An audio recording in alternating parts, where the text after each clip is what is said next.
করিতেছ উপকার যাতে পর উপকার লভে জীব শ্রীকৃষ্ণ সেবায়। ভক্তি সিদ্ধান্ত সরস্বতী গোস্বামী প্রভুপাদ পর উপকার শব্দের যথার্থতা স্থাপন করেছিলেন। করিতেছ উপকার যাতে পর উপকার। পরোপকার মানে শ্রেষ্ঠ উপকার। অনেক সমাজের মধ্যে সজ্জন ব্যক্তি রয়েছেন যারা পরোপকার ভালোবাসেন, যারা পরোপকার করেন। পরোপকার বলতে আমরা বুঝি অন্যের উপকার, অন্যের কিছু শারীরিক মানসিক লাভ। এটা যারা করেন তারা পরোপকার করেন এবং পরোপকার আমাদের সমাজে বিশেষভাবে খ্যাতি লাভ করেছে। যে সকল সজ্জন নিজের উপকারের দিকে না তাকিয়ে পরের উপকার করেন তারা একজন বিশেষ খ্যাতনামা ব্যক্তি হয়েছেন।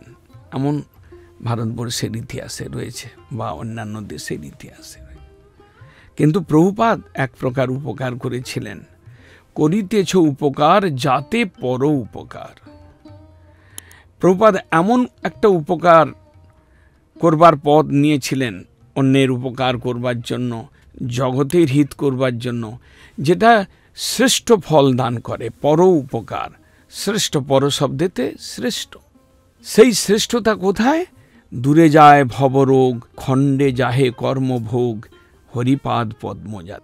তিনি এমন উপকার করেছিলেন, তিনি কৃষ্ণ সেবার এমন জাল বিছিয়েছিলেন, কৃষ্ণ ভজনের এমন পদ্ধতি আবিষ্কার করেছিলেন, ভাগবতীয় বিশুদ্ধ কৃষ্ণ প্রেম ধর্মের শিক্ষাকে ছড়িয়ে দেওয়ার এমন ব্যবস্থা করেছিলেন, যার দ্বারা কর্মভোগ, কর্মের চক্রে পড়ে উচ্চ নিচ জনি ভ্রমণ করার ব্যাপারটাকে স্তব্ধ করেছিলেন এবং হরি সেবা দান করেছিলেন। তিনি ভবরোগ নাশ, কর্মবন্ধন ক্ষয় এবং হরি সেবা পাওয়ার জন্য একটা পথ আবিষ্কার করেছিলেন এবং সেই পথটাকে প্রচার করবার বহু প্রকার ভঙ্গি তৈরি করে তিনি বহু প্রকার রাস্তা বা জীবনে সেই সময়ের, যাতে এই ধর্মটা সকলের কাছ পর্যন্ত পৌঁছায়, যাতে এই ধর্মটা সকলে বুঝতে পারে, যাতে এই ধর্মটাকে গ্রহণ করে কৃষ্ণ ভক্তিতে, বিশুদ্ধ কৃষ্ণ ভক্তিতে আগ্রহী হতে পারে, এই রকম একটা ব্যবস্থা প্রভুপাদ নিয়েছিলেন। লক্ষ লক্ষ ভক্ত প্রভুপাদের কথায়, প্রভুপাদের বাণীতে, প্রভুপাদের সিদ্ধান্তে আকৃষ্ট হয়ে তারা কৃষ্ণ সেবায় উদ্বুদ্ধ হয়েছিলেন। যারা ভবরোগের থেকে রক্ষা পেতে চান, যারা কর্মবন্ধন থেকে মুক্তি পেতে চান, যারা ঈশ্বরের প্রতি বিশুদ্ধ ভক্তি করতে চান, এই রকম একটা জাল বিস্তার করে তাদেরকে ধরেছিলেন প্রভুপাদ। তাদের সর্বরকম সুবিধা দিয়ে, তাদেরকে সর্বভাবে সাধু সঙ্গ দিয়ে, তাদেরকে বাণীতে উদ্বুদ্ধ হওয়ার জন্য পত্রিকা সৃজন করে তিনি করিতেছ উপকার যাতে পর উপকার। প্রকৃত পরোপকারের যে একটা দৃষ্টান্তমূলক সেবা তিনি আবিষ্কার করেছিলেন। তিনি সেই সেবাটা করবার জন্য এসেছিলেন।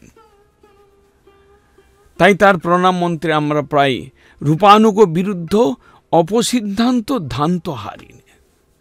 অপসিদ্ধান্তের অন্ধকারকে দূর করতে পেরেছিলেন প্রভুপাদ এবং তিনি শুদ্ধ সিদ্ধান্তকে